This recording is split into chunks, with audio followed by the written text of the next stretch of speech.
FORA.tv. The world is thinking. And interestingly, the creative minds of the Enlightenment, and in fact the creative minds of every era, have also understood the centrality of doubt and error to their own work.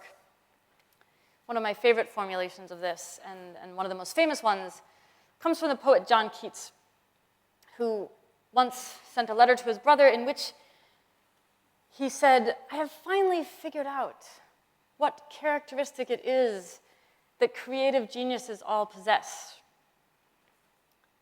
And he named this characteristic negative capability, the capacity to dwell for great periods of time in doubt.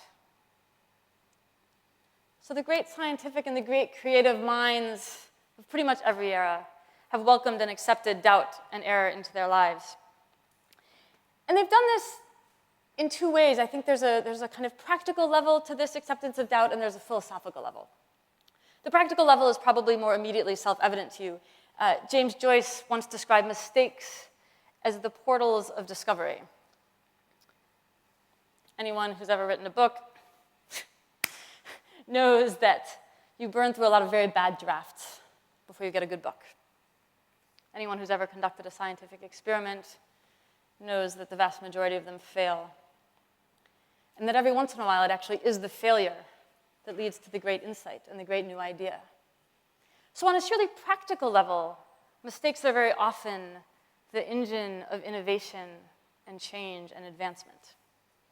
But there is, I said, also a philosophical relationship between science and the creative arts and error.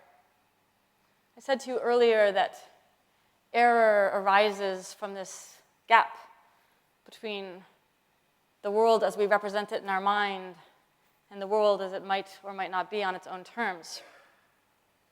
And in that sense, you can almost think of science and the arts as a form of mistakes. Scientific theories are an effort also to bridge that gap. They are our minds doing their best to make sense of the world. The stories that we tell, whether it is Shakespeare or Harry Potter, these are also our minds doing their best to represent the world. Error and imagination and the intellect, these are all very close kin.